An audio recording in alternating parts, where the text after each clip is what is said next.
İslam Media TV təqdim edir.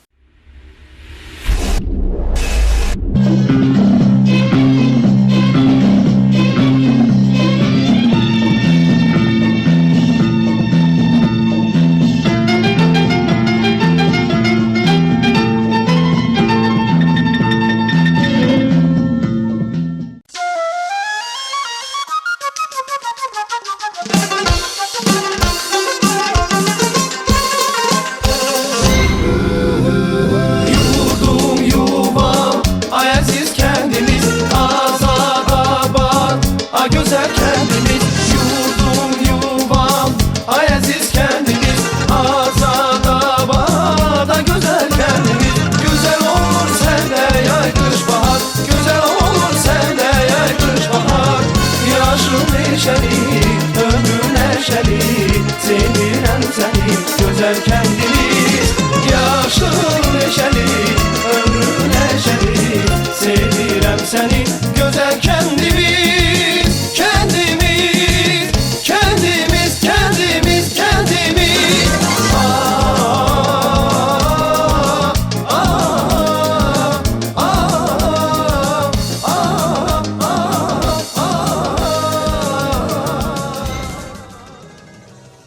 Salam hörmətli tamaşaçılarımız, xoş gördük hər birinizi dəyərlərimiz adlı verilişimizdə. Beləliklə biz bugündən belə artıq dəyərlərimiz adlı verilişlərimizin sədası ilə kəndlərimizi, şəhərlərimizi gəzərək tarixi abidələrimizi, dini abidələrimizi və kəndlərimizin adət-ənənələrini çəkib sizlərə təqdim eləyəcəyik. Eyni zamanda tarixin də bir yaddaşına həkk eləyəcəyik. Bugün isə ilk çəkilişimiz rayon mərkəzindən 9 kilometr aralıda olan məhz Marniyol rayonunun İmir kəndindəyik. İnşallah Allahın adı ilə başlayaq. Ya Allah, Bismillah. Dəyərli tamaşaçılarımız, Bismillah etdik və artıq İmir kəndinə yol aldıq. Verilişimiz Ramazan ayına təsadüf etdiyindən bizi çətin və maraqlı bir veriliş gözləyir. İnşallah ki, layiqincə öhdəsindən gələcək. İlk baş çəkdiyimiz yer elə möhtəşəm bir üslubda tikilən və göz oxşayan Həzrəti Muhammed Salavatullah aleyhi və alihi adına İmir məscidi oldu.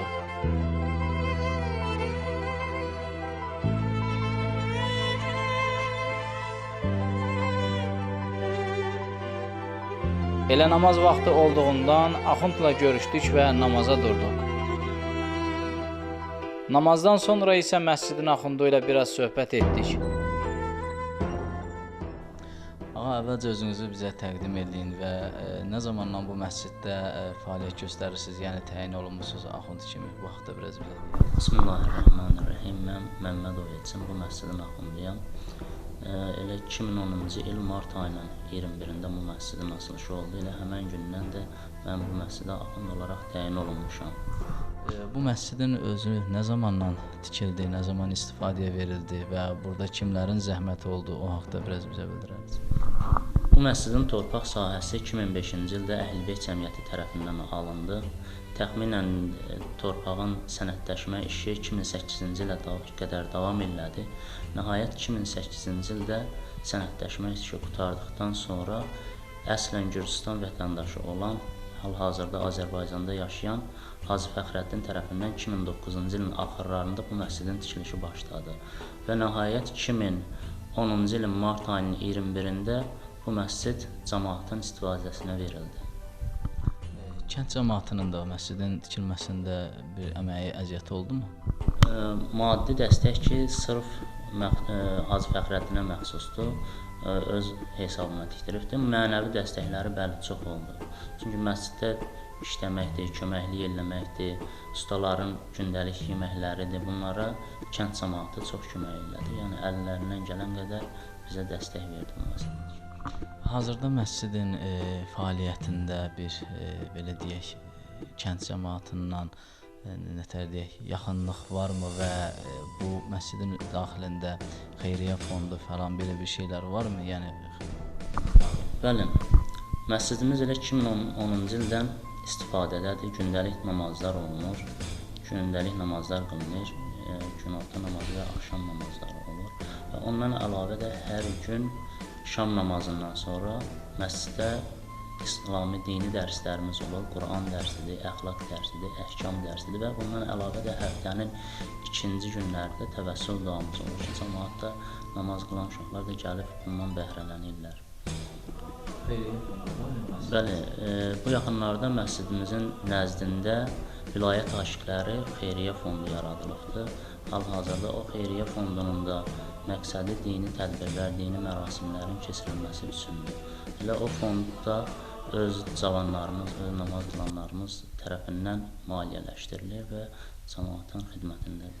Dəyərli tamaşaçılarımız, səmimi söhbətdən sonra məscidin axundu ilə sağollaşdıq və yolumuzu davam etdik.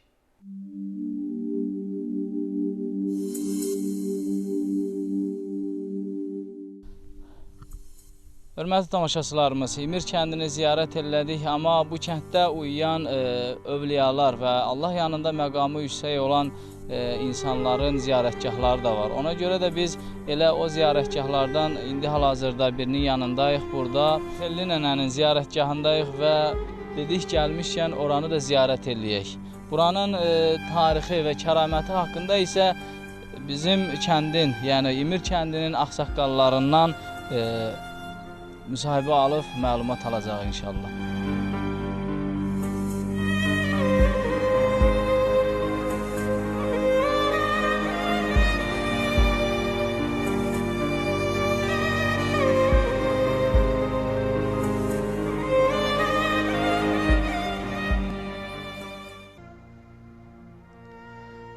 Telli nənə möminə və Əhl-i-Beyt əleyhissalam aşiqi olub. 1877-ci ildə İmir kəndində anadan olub, o bu kənddə yaşayıb, 1974-cü ildə isə dünyasını dəyişib.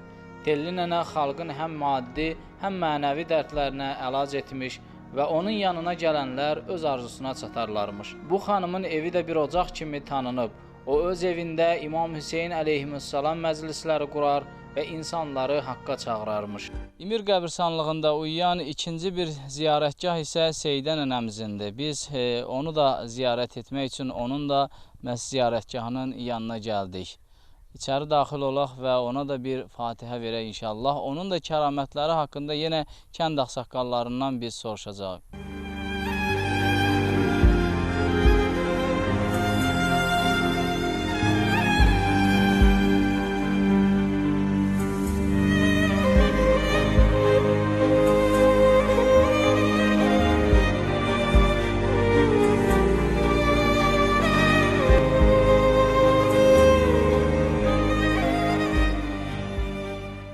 Hörmətli tamaşaçılar, biz hal-hazırda Telli nənənin o ki ziyarətində olduq, o kəramətli qadının evindəyik, onun evini ziyarət eləməyə gəldik və evində olan bir ağsaqqalla da, kənd ağsaqqalından da biz onun kəraməti haqqında söhbət eləyəcəyik. Hal-hazırda biz onların evinə daxil oluruq.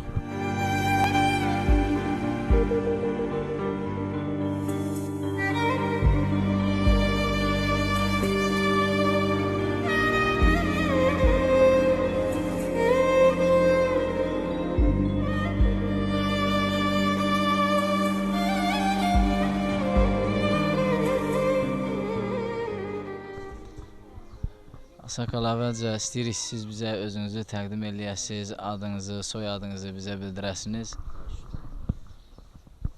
Qasım Qəriboğlu 1948-ci ildə İmir elində anadan olmuşam.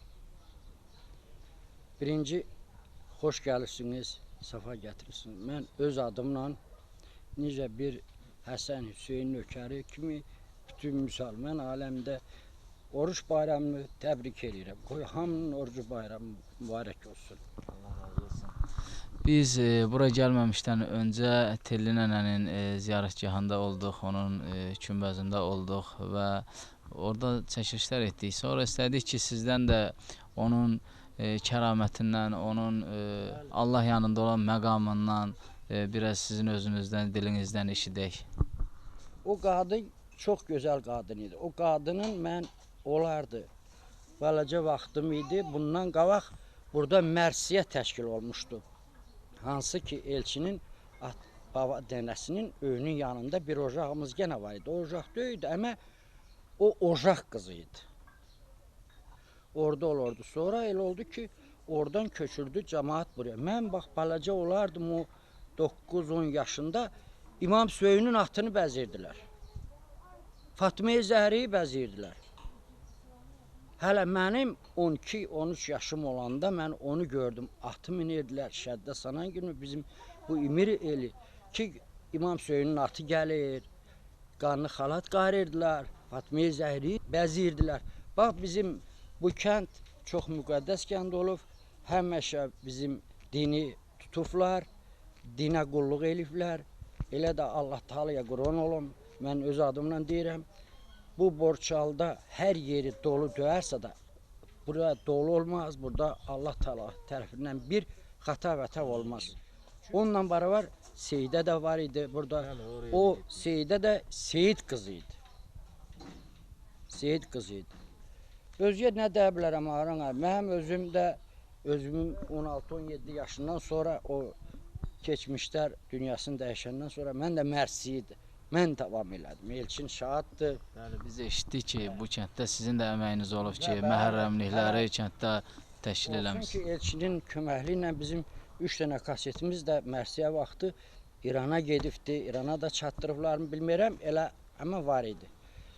Belədir, qurban olun. Bu İslam dini ən müqəddəs dindir. Çünki bizim Allahımız bizə axırıncı peyğəmbəri yarattı.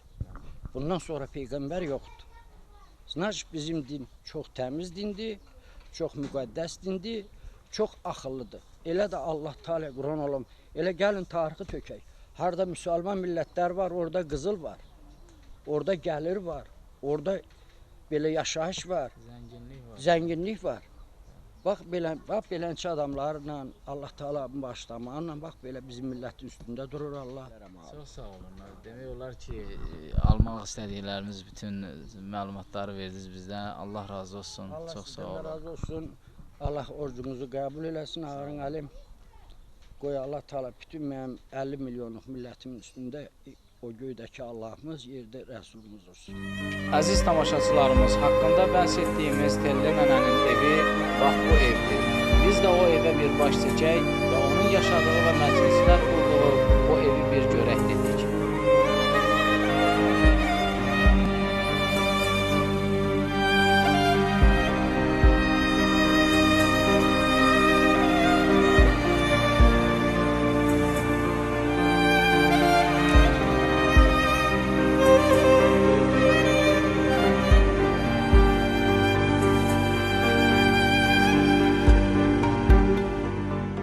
Deməli, Ağsaqqal, biz eşitdik ki, bir zamanlar olub ki, Sovet hökumətinin vaxtında, belə deyək, məhərrəmlik məclisləri bax elə bu evdə keçirilib. Yəni, o haqda istəyirik, siz biraz məlumat verəsiniz, nə cür keçirilirdi və sizə burada əziyyət verən və ya bunların keçirilməsinə görə bir problem yaradanlar var idimi?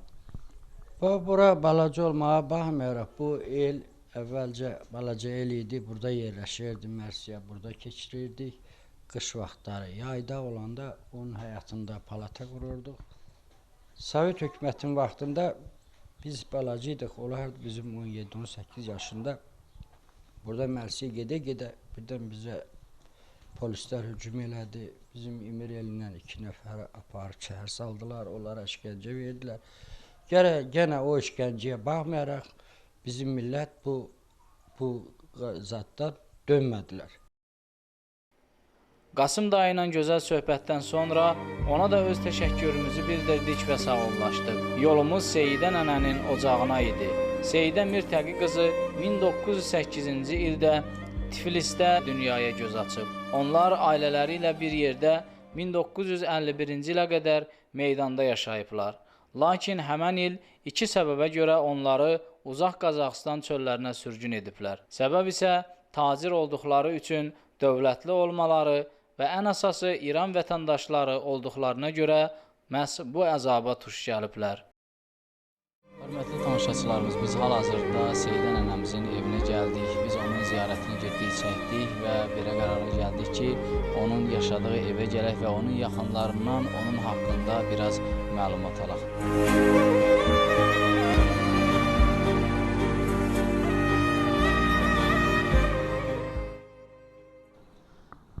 Bir daha biz xoş gəlmişik evinizə. İstəyirik özünüzü əvvəlcə təqdim eləyəsiniz bizə. Mən Seydə bəyimin qardaşı oğlu Ramiz müəllimim. Yenə deyirəm, əvvəla xoş gəlibsiniz. İkincisi, sizə bu yolda, bu elimizin, obamızın dini abidələrini, ziyarətgahlarını aşkar eləyib, elə ictimaiyyətə təqdim etdiyinizə görə, bu yolda çəkdiyiniz zəhmətə görə sizə çox təşəkkür və minnətdarlıq bildirirəm. Çox sağ olun, Allah sizə bu yolda yar olsun. Çox sağ olun əmi, Allah razı olsun. Biz Seydə nənəmizin belə deyək adınla bura gəldik. Yəni biz bura gəlməmişdən öncə onun ziyarətgahında olduq, onun kümbəsində olduq belə deyək. İstəyirik onun haqqında biraz bizə məlumat verəsiniz, onun kəramətindən bizə məlumat verəsiniz və nə cür burada yaşayıb, el arasında onun insanlar arasında belə deyək qarşılandığı, nə cür qəbul olunduğu haqqda bizə məlumat verəsiniz. Deyim bala, əvvəldən Seydə bəyəm 1908-ci ildə Tiflis şəhərinin Şeytan Bazar deyilən məhəlləsində anadan olubdur. Atası məşhur, sınanmış Seyid Mirtağı olubdur. Bunlar Tiflisdə xeyli yaşayandan sonra 37-38-ci ildə Sovet hökumətinin o repressiya qurbanlarına çevrilirlər. Onun da səbəbi oydu ki, onun həyat yoldaşı, bir də qardaşı tacir olubdur. Yəni imkanlı olduqlarına görə nəsə bunları bir gözdən salıblar deyim də, bax belə. Bunlar məcbur olubdur, qardaşlarının ikisi Gürcüstandan qaçmaq, çıxmaq dərəcəsinə çatıbdır. Amma bu Seydə bəyim qaçmayıbdır. Bunun evini də əlindən alandan sonra o kəndə qardaşının yanına gəlib sığınacaq tapıbdır. İmir kəndinə gəlib, bəli. Qardaşının birini sonralar öyrəndi ki, doğruda həqiqətən də İrandadır. Amma o ikincisindən indiyə qədər hələ də bir xəbər yoxdur. O ikinci qardaşı da o zaman Tiflisdə, indi dəqiq deyə bilmərəm nə rayon adlanır, amma o zaman Kirov rayonu adlanırmış. O Kirov rayonunda polis bölməsinin rəisi vəzifəsində işləyirmiş. Elə o vəzifədən də necə olub, kim tərəfindən olub, nə olubsa elə yoxa çıxıb hələ indiyənə qədər də yəni onun nə ünvanı bilinir, nə öldüyü bilinir, nə sağ qaldığı bilinir bana. Seydə nənəmizin özü burada nə qədər yaşayıb? Seydə nənəmizin özü burada 50-ci ilə qədər yaşadı. Sonra o da sürgün qurban oldu. Onu Qazaxstana sürgün elədilər 50-ci ildə. 7 il sürgün həyatı sürdükdən sonra Nə səbəbdən onu sürgün? onu da yenə bax yoldaşının elə olduğuna görə də nə deyim imkanlı hə heç bir şey Sovet hökumətinin rejimi idi, kimin nətər istəyirdi. Amma əslində bunları bir növ elə bil ki İran vətəndaşı olduqlarına görə, əsli İrandan olduğuna görə. Daha doğrusu onların elə familiyasına görə bəlkə də sürgün elədilər. 57-ci ildə bəraət qazanandan sonra o yenə İmir kəndinə, Marnolo rayonunun İmir kəndinə qardaşının yanına sığınacaq tapdı, orada yaşadı. Tam dünyasını dəyişənə qədər, 90-cı ilə qədər. El arasında, yəni bu cəmaət onun kəramətindən nə cür bildilər? Necə deyim, bax, həm onun cəddini çağırardılar, sınamışdı, cəddini çağırardılar, nəzir niyaz çıxardılar. Ölümündən sonra, kümbəz tikiləndən sonra gedən gələnin sayı daha da artdı. Kümbəzinə gedən oldu, palaz, gəvə, şam, bax belə şeylər kümbəzinə həmişə də indiyənə qədər də yenə gedib gəlirlər, yandırırlar. Nə bilim kim nə istəyir onu alır, verir, kümbəzini abadlaşdırırlar. Yəni bu kənddə, məhərrəmliklərdə, belə bir məclislərdə olub bu? Məhərrəmliklərdə başlayan gündən qutarana kimi həmişə gedərdi o adam. Kənddə çox hörməti var idi. Amma bax deyim də belə maddi imkanı o qədər deyildi. Ona görə də belə bacardığını, istədiyini eləyə bilmirdi. Amma kənd arasında çox nüfuzu var idi.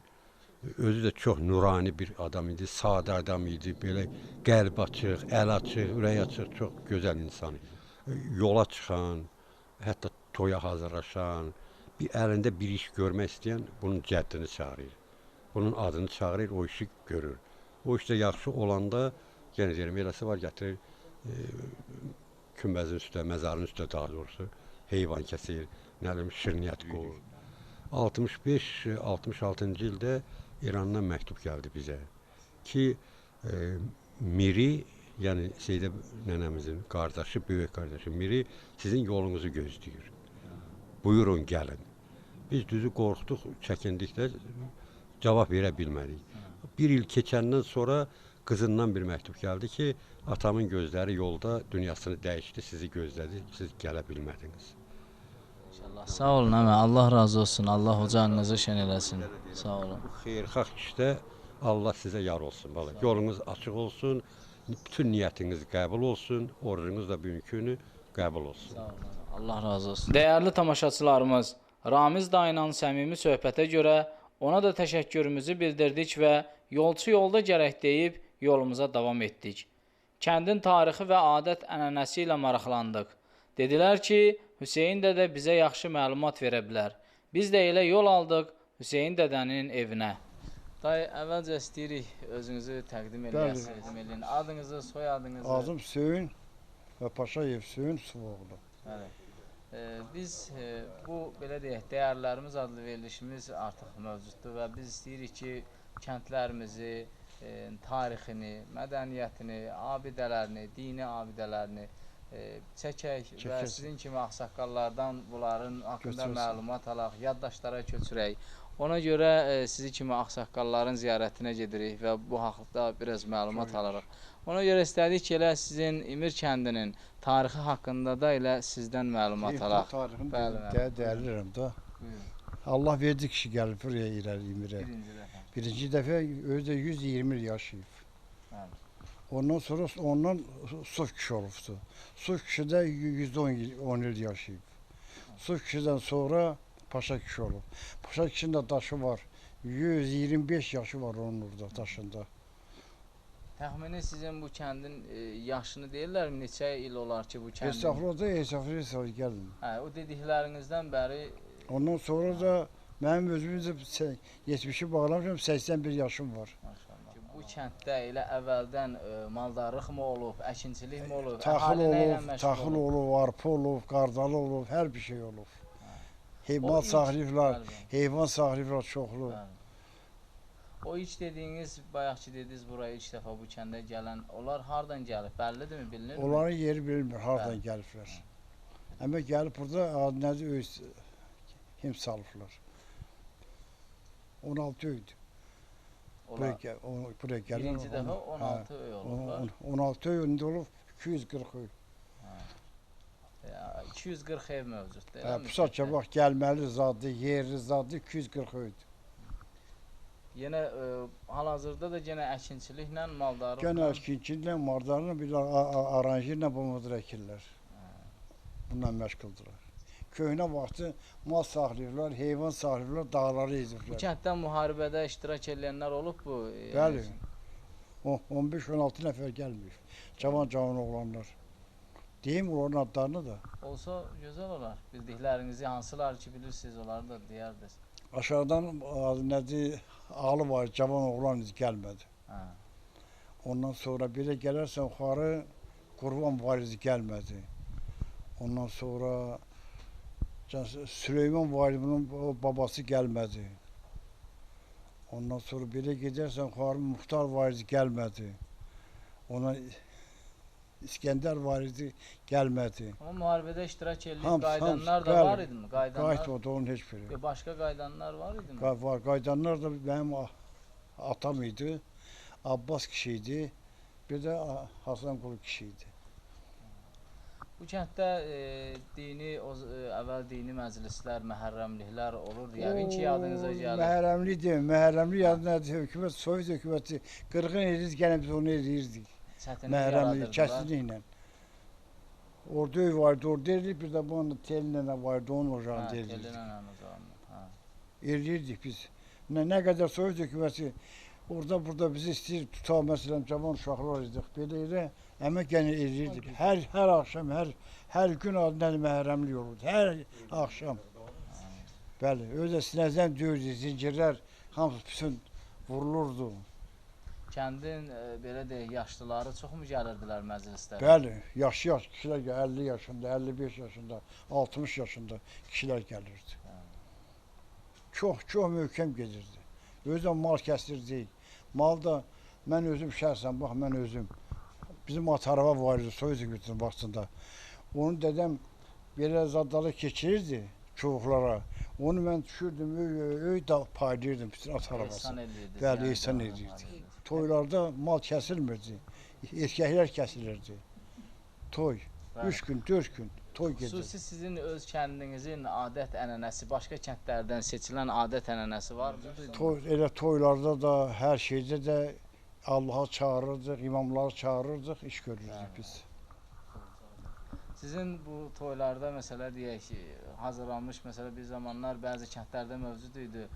Şax bəzəyərdilər, çıxardardılar, nə xonçalar bəzəyərdilər. At bəziyirdilər, at sürəyə qoyurdular. At gəlirdi, gələn öyə onun başına da qırmızı kəlaqoy bağlayırdılar. Ondan sonra o atı sürənə də pul verirdilər, nəmər verirdilər gənə. Sonra möhkəm oynanırdı, dirə düymə oynanırdı. O vaxt kəndir var, kəndirlə belə cız çəkirdik, belə yenə belə cız çəkəndən sonra kəndiri də oraya qoyurduq. 6-7 adam olurdu. O kəndiri götürəndən sonra adamın canına düşürdülər onu. Sonra yallı çəkirdik. Dam var toylalarda yallı çəkirdik. Mənim var, Rəhim kişi.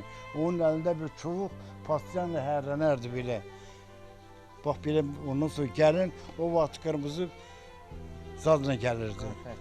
Həmən indi nə var? İndi belə açıq, bura açıq, arxa açıq, bir yavaş kimi gəlir cəmaatın içində oturur. O vaxtın namusu, o vaxtın insanlığı, o vaxtın kişiliyi ayrı şey idi. İndi də ayrı ədətdir, indi ayrı şey. Zaman dəyişir, amma bu dəyərləri qoruyub saxlamaq lazım idi. Bəli, amma saxlayanmadıqsa, saxlayanmadıq.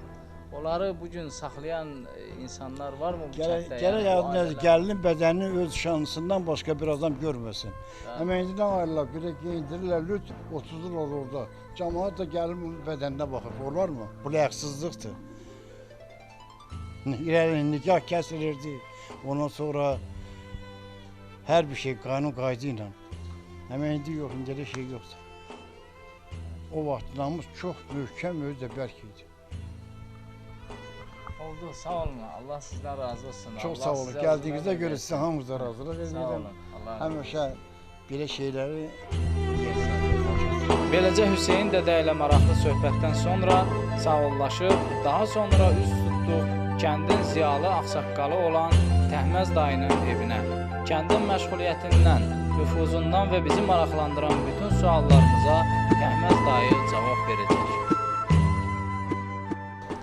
Deməli, Ağsaqqal, biz İslam Media televiziyasından gəlmişik. Biz istəyirik ki, sizin ümumiyyətlə kəndin bir çox yerlərini gəzdik. İstər dini ziyarətgahlarını, istər məscidini, istər başqa ağsaqqallarla söhbət elədik. Və biraz da istədik sizin yanınıza gələk və baş çəkək. Kəndinizin, belə deyək, əhalisinin nüfuzundan danışaq, əhalisinin sayından və yəni bu kəndin məşğuliyyətindən biraz bu haqda bizə məlumat verəsiniz. Kəndin əhalisi, bizim kəndin əhalisi təxminən 1500-1600 arasıdır. 320 evdən ibarətdir. Kəndin əsas məşğuliyyəti kənd təsərrüfatıdır bizdə. Bəli, kənd təsərrüfatı və heyvandarlıqdır. Ən güclü sahə bizdə əkinçilikdir. Əkinçilik güclü inkişaf edir. Bizim Marniyol rayonunun İmir kəndinə demək olar ki, bizim kənd coğrafi mövqeyi bütün kəndlərə baxanda bizim İmir kəndi Marniyol rayonunda mən deyərdim ki, birinci kəndlərdən biridir coğrafi mövqeyi. Ona görə ki, kəndimizdə yaxşı asfalt var, kəndimizdə yaxşı ibadətkar meşidimiz var, işığımız yaxşıdır, suyumuz boldur. Kənddən buradan çay da keçir. Bəli, Xıram çay keçir, 2 dənə də suvarma kanalımız var. Ona görə də əkinçilik bizdə çox güclü inkişafdır. Su problemi yoxdur. Kəndimizdə bəlkə də təxminən bir 10 ailə, 8 ailənin suyu yoxdur. O da bu il prezident proqramına əsasən bu il planlaşdırılıb, o da yerinə yetiriləcəkdir. Hər il prezident proqramından əsasən Prezident proqramının ayrılmış pul vəsaitlərinin hər ildə bir mədəni mərkəz mi deyək, kəndin abadlaşdırılması üçün xərclənir hər il bizim kəndə. Birincisi qəbristanlığımızın həsarladıq, birincisi kəndə keçən il su çəkdirdik. İşıq çəkildi, kabelləşmə oldu kəndimizdə. Kanalların, suvarma kanallarının həmən pulun hesabına təmizlənir, elənir. Bu il də həmin yenə prezident proqramından ayrılan pulun vəsaitinin hesabına yaxşı kəndimizdə mərkəzi stadion var. Bütün rayon yarışları da hamısı bizim kənddə keçirilir. Bu il də həmən pul ora xərclənəcək. Stadionu yaxşı abadlaşdıracağıq. Qaldı ki, kəndin yenə deyirəm ki, əvvəllərdə kənddə daha çox idi yaşayış güzaranı. Bəzi səbəblərə görə burada da başqa Azərbaycan Respublikasına, Rusiya az gedir. Çox mən derdim ki, yox, valla bizim kəndlər rayonda bəlkə də ən az başqa respublikaya köçən kənd bizim kənddir. Təxminən deyərdim ki, bir 10 ailə olar Azərbaycana köçür. Nə bilim, bir 5 ailə Rusiya, onların da sırrına yenə bura gəlirlər. Yayda, bəli. Hər halda yenə elə bil ki, bunların yenə qazanc mənbəyi düzdür. Ora olmaqla sirrinə burada gəlirlər. Yenə kənd təsərrüfatından da məşğul olurlar burada, kənddə. Çünki yenə deyirəm ki, kəndimizin coğrafiyası çox yaxşıdır bizim. Başqa kəndlərə nisbətən. Burada biz Sulaveri bələdiyyəsinə baxırıq. Burada da kəndlər var. Onlarda da suvarma suyu, içmə suyu çox çətindir, həqiqətən. Evet, bizim bu kənddə maşallah, Allaha şükür Allah'ın birliyinə, bizim kənddə bunlar hamısı yaxşıdır, şükür. Kəndinizdə şair yazısı belə varmı? Kəndimizin laf əvvəllərdən burada bir dənə professorumuz olub, vaxtilə Fəhrət Qarayel adında professor olubdur. İndi də ki, bir nəfər şairimiz var, Ramiz Babayev, yaxşı şeirləri var, toylarda zad onun şeirlərindən istifadə edirik, yaxşı cavan yazıçıdır. Sağ olun, biz gəldik qarşısında sizə zəhmət veririk. Canınız sağ olsun, yox, nə zəhmətdir, xoşdur. Sizdə təşəkkür edirik ki, gəlib heç olmasa bizim kəndin güzaranla maraqlanırsınız, çəkirsiniz, göstərirsiniz. Bəlkə də hansı bir təşkilatlar yürəcək, bəlkə də bizim bu məktəb haqqı hesabında bizim kəndə bəlkə də bir yardımcı olacaqlar, ya kömək olacaqlar. Biz də öz təşəkkürümüzü bildiriksə, bütün el adından, İmir kəndi adından biz öz təşəkkürümüzü bildiririk. Canınız sağ olsun, xoşbəxt olun. Əziz tamaşaçılarımız, bax beləcə Dəyərlərimiz adlı verilişimiz İmir kəndində sona yetdi.